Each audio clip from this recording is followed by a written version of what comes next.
Were you at UFC Miami earlier Yes. this year?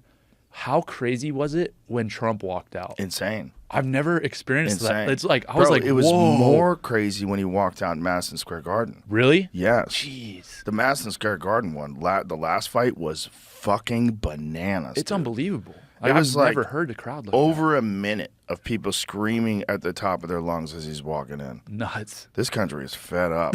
Yeah. This is a Seriously. fed up country. Yeah, Whether, the mainstream media can say all the shit they want and they're trying, but the people aren't buying it. No, that's the perfect example right there is, 20,000 people or whatever, like losing their minds when the dude's walking to the cage. It's like, there's no fighter that gets that, but yeah, the country, it's like, you can tell. You just talk to people or see what's going on. It's like, you could tell. Well, there's people that voted for Biden that are doing it now. Yeah. They're like, what did I do? Right. Like, what did I choose? Like, how is this guy? Yeah, you just can't listen to an interview or he's saying some of the stuff he says that just makes no sense at all. It's like, you can't listen to those interviews and feel like you made a good decision. I don't know how you could. Did you hear what he said like yesterday or a couple of days ago? Mm-mm. He was talking about the Revolutionary War. He's like, one of the reasons why we lost the Revolutionary War, one of the problems with the Revolutionary War was they didn't have enough airports. Yeah. Have you seen that? I saw that. It's like, Have you seen what that? the hell? Like, pull him. It's Imagine crazy. If you had any other job and you were talking like that, Yeah. they would go, hey, you're done. If you talk like that to a doctor at your medical exam to fight, they'd be like, okay, like obviously you're not fighting. You would also, here's 8 weeks of being helped out by a professional, like right, you might not ever do anything again. No, it's it's one of the wildest things ever. It's insane. Yeah, and the media gaslighting you to protect. It's just people are so afraid of Trump being in office and Republicans being in office. It's funny because right after my last fight, he was cage side with Dana, and then I got back home and he invited me out to Bedminster in Jersey and was like, "Come golf with me." Coolest freaking dude, man. He was like, we didn't talk about politics. We didn't talk about anything. When I first got there, rolled up, I mean, there's 30 Secret Service members. Everybody's doing their thing. And he did a few, kind of worked with one of his secretaries, like make some announcements and do some stuff. But then we just golfed for like 4 hours, rode in the cart with him. And he was like the coolest guy, so with it, so smart. Asking me about fighting. We're talking about, all the boxing. We talk about football, talk about golf. And he was so sharp and with it. And it was me. This is like the craziest thing. Like, I grew up in a town of 5,000 people in Wyoming. Now I'm fighting on the UFC. And then with Trump golfing, it's me, Trump, O.J. Anderson, who's an NFL running back, Super Bowl MVP, and LT.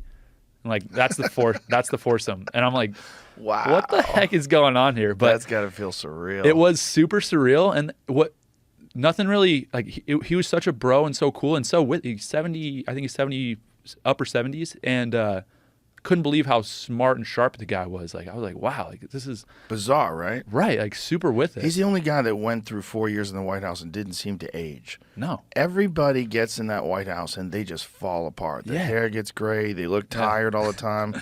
They just look like the weight of the world, which it literally is on their shoulders. I think he like loves a it. Fucking duck to water. Yeah, he's like, what are you gonna say? Come on. Like, this was the craziest thing. So him and LT were playing like $1,000 a hole or something, and he smoked him on Trump. Like, people, I golf with him. The dude's amazing golfer. I couldn't believe it how good he was. Every fairway, right down the middle, hit every green, making all his putts, and he won the first 9 like pretty easy, and then the last 9, it was going in the 18th hole.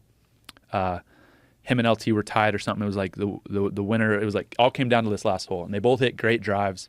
And LT hit like a good approach shot, and Trump gets up there. He's probably like 150 yards from the green, and he sets up, boom, just stripes it straight at the pin. Ball's like in the middle of the arc, like not even coming down yet. He turns around, doesn't even watch it land, walks right back to the cart, sits down. And the guy's like, "Nice shot, Mr. President." And I was like, "Damn, that was clutch." And he looks at me and he goes, "Don't you want your president to be clutch?" And I was like, "For sure, man." And he hit it 2 feet from the pin and tapped it in. And I was like, jeez. That's pretty slick. It was slick. I was like, he was just a cool dude, though. It was funny. It's a weird time because there's people in this country that want to think he's Hitler. I know. Yeah.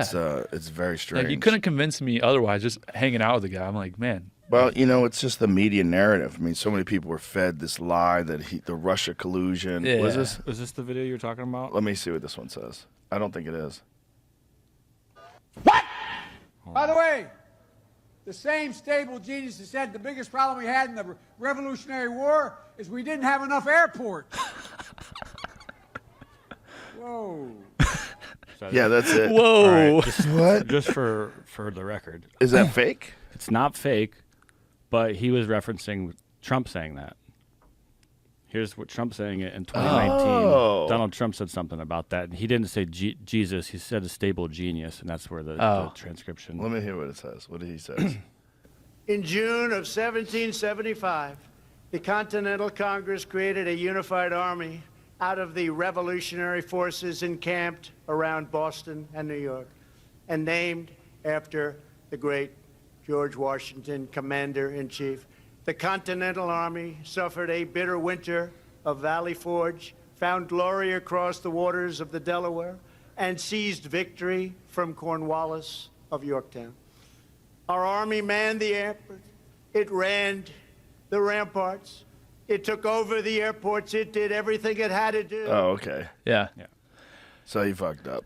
Yeah, he did. But I feel like Took over that's the airport. you can tell too. It sounds like a little different. He's like, you could tell he like messed up his words, but Yeah. he was just, I don't know. Took over the airports. Well, that's It the is thing funny. about But it's- media these days. It's like Right. you never got to know. look into it.